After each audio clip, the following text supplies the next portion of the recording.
Boa noite. Amém. A paz seja com todos. Amém. Vamos aqui com o caminho da justiça.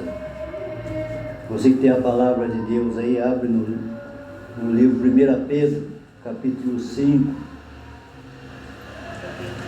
1 Pedro, capítulo 5. Grandioso Deus, eterno Pai, em nome de Jesus Cristo, eu te louvo, Senhor, e te dou graças, te exalto, te glorifico e agradeço a Ti, Senhor, por mais esta oportunidade. Agradeço a Ti, Senhor, por poder estar aqui, Senhor, neste momento para meditar na Tua palavra, para anunciar, Senhor, o Teu Evangelho, Pai, e que o Teu Evangelho chega, Senhor, até os limites, ó Pai. Pois quantos pregadores tem neste momento, ó Pai, gravando, ou anunciando, ou levando a Tua palavra, Pai. Toma, Senhor, todos em Tuas mãos, ó Pai. Faz, Senhor, um grande rebuliço no meio do Teu povo, Pai, porque eu sei que o tempo está próximo e a igreja precisa de crescimento cada dia mais, em nome de Jesus. Amém? Capítulo 5. 1 Pedro 5. Capítulo 5, versículo Versículo 1 em diante. Do 1 ao 4 só.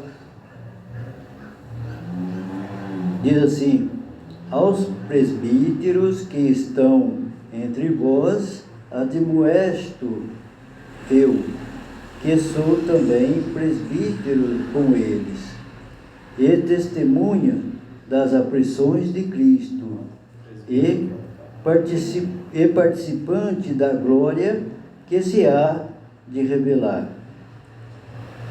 Apacentai o rebanho de Deus que está entre vós, tendo cuidado dele, não por força, mas voluntariamente, nem por torpe ganância, mas de ânimo pronto, nem como tendo domínio sobre a herança de Deus, mas servindo de exemplo ao rebanho. E quando aparecer o Senhor pastor, alcançareis a incorruptível coroa de glória. Amém? Amém. É uma maravilha, que palavra bonita. Diz assim, ó, aos presbíteros que estão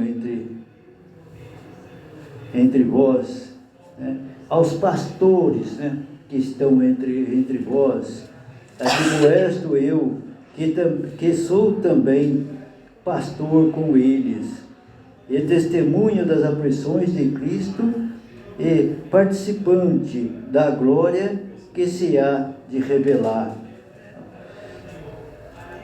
Se um pastor, né, tem amor à obra de Deus, se um pastor ele tem a convicção da palavra de Deus, e ele pode testemunhar, e é o participante da glória, e ser participante da glória de Deus, porque ele conhece o sacrifício de Jesus, ele conhece as aflições de Jesus Cristo, ele conhece o tesouro que Jesus Cristo nos preparou. Por isso que ele diz assim no versículo 2: apacentai o rebanho de Deus que está entre vós, tendo cuidado dele, não por força, mas voluntariamente, nem por torpe ganância, mas de ânimo próprio. Apacentai o rebanho de Deus que está entre vós. Porque a responsabilidade do pastor é cuidar do rebanho, é dar o alimento certo, passar as mensagens certas, buscar em Deus as palavras fiéis para apresentar ao rebanho. Ou mesmo como um homem, quando vai cuidar das suas ovelhas em um pasto, ela primeiro vai ao celeiro. Primeiro ele vai ao celeiro e tira os grãos melhores, ele tira o melhor, vai ao silo, talvez a algum lugar onde estoca os alimentos, tira o melhor para ele levar para o rebanho. Ele vai sustentar, ele vai alimentar o rebanho, ele vai cuidar do seu rebanho. O mesmo somos nós. Se nós estamos aqui para apacentar o rebanho de Deus, nós não podemos apacentar com qualquer coisa. Nós temos que ir ao lugar, ao celeiro certo, buscar alimento para passar para as ovelhas. Onde é o celeiro certo? É Deus, é na palavra. Nós vamos em Deus, nós vamos na palavra, nós meditamos, nós pedimos a Deus o alimento certo e Deus vem com o alimento certo para você passar. Certo? Apacentai o rebanho de Deus que está entre vós. Como apacenta? Apacentar é cuidar, dar alimento, né? A ovelha está doente, você cura. Ela está machucada, você vai lá, faz um curativo, um ferimento, né? Você pega um rastelinho que existe lá para pentear as ovelhas, você rapa ela, você penteia, você tira os carrapatos, você cuida do animal. Isso quer dizer apacentar o rebanho, apacentar as ovelhas, apacentar o rebanho, é cuidar do rebanho, é estar junto do rebanho. Porque se o pastor está junto com o rebanho não sai de perto do pastor. Um bom pastor, o rebanho está do lado dele.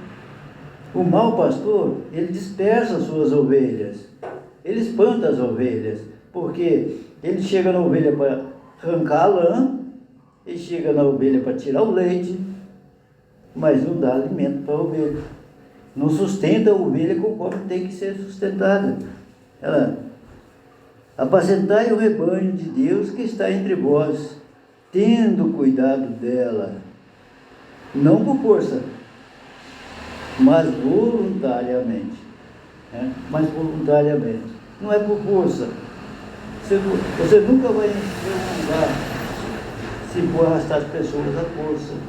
Você pode sair, intimidar a pessoa, arrastar, pôr ela sentada aqui, mas ela vai ficar sentada ali, talvez nem vai dar ouvido à palavra de Deus, porque você arrastou ela à força e pôs aqui dentro. Ela veio para não desagradar você. Muitas pessoas vêm porque você está insistindo, ele é teu amigo, então ele vem por quê? Porque ele quer te agradar. Então você vem só para te agradar. Então não é por força nem violência, não é por força nem por violência.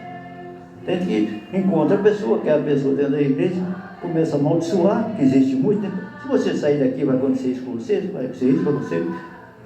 Enche de maldição na cabeça da pessoa, a pessoa acaba ficando presa ali, sem gostar, sem querer, por causa das maldições. Mal ela sabe que ficando ou saindo vai estar amaldiçoada do mesmo jeito. Porque um pastor que abre a boca para amaldiçoar, ele não pode abrir a boca para abençoar. Que a Bíblia mesmo diz, uma mensagem da passando aqui, que pode uma árvore dar fruto bom e fruto ruim. Não pode. Se os frutos são ruins, são todos ruins, não existe fruto bom. Se você chega num lugar que a pessoa só sabe amaldiçoar, nunca espere bênção naquele lugar.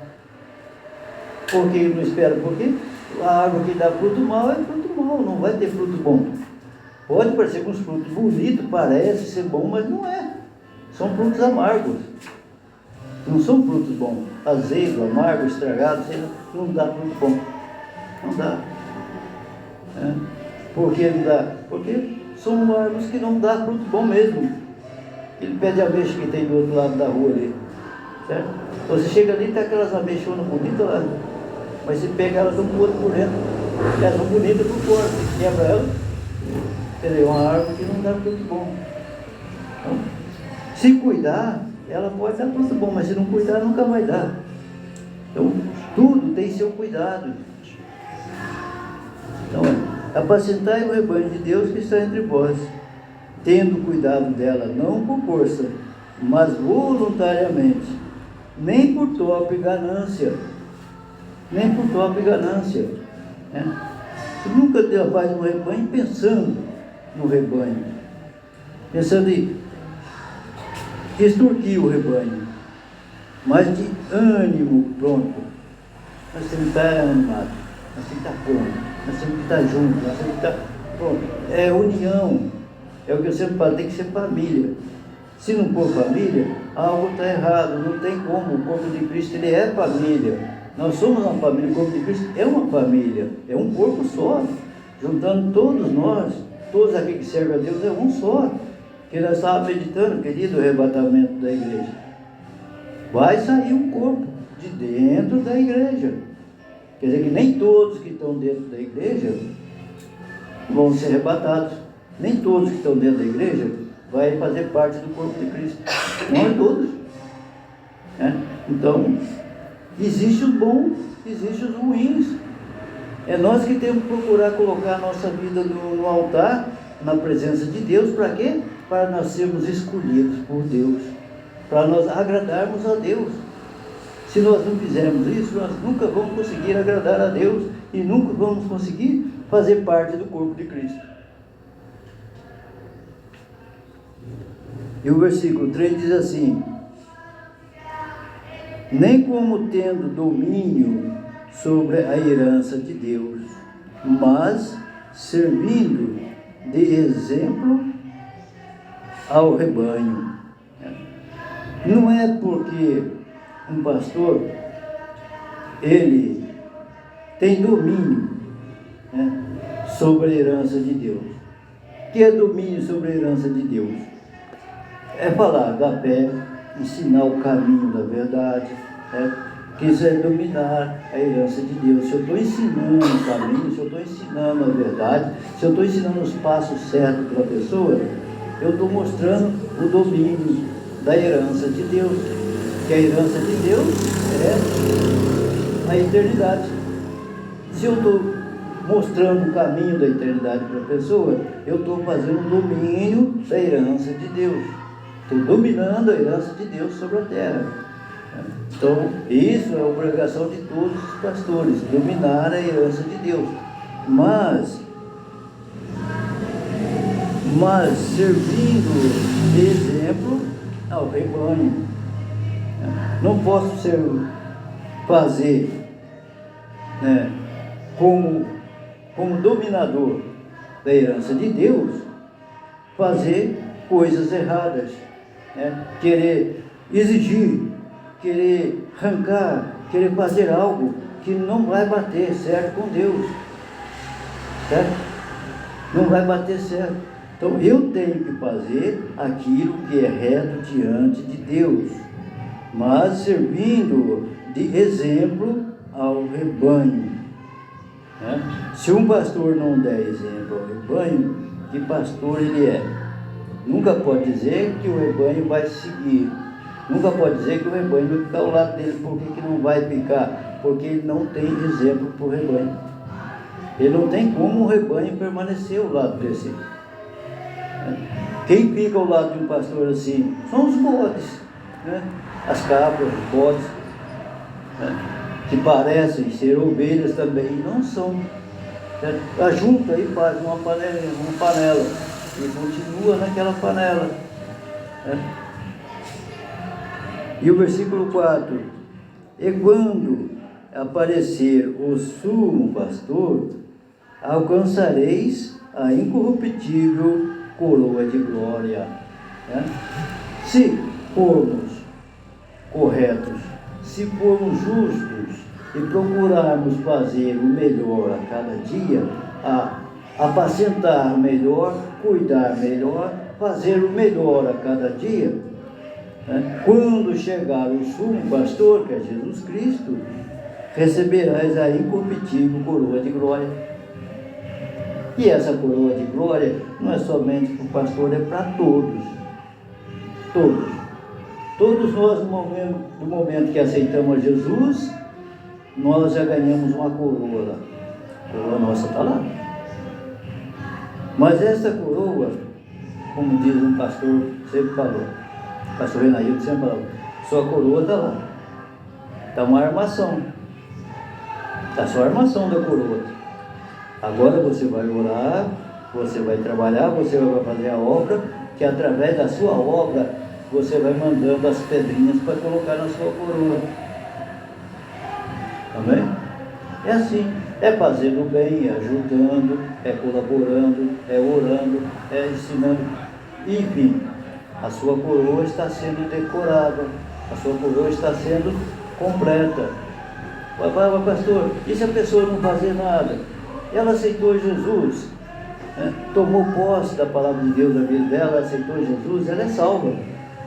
Ela é salva. Aceitou Jesus, ela é salva. Mas quando ela chegar lá, não vai ter uma coroa de glória. Vai ter uma coroa para ela, mas... né? Quantos vão chegar lá, tudo grandão, vai pegar a coroa bonita dele lá, vai pegar uma maçã de arame. E outros que, pobrezinho, que luta e batalha para reconhecer, chegar lá, tem uma coroa bonita.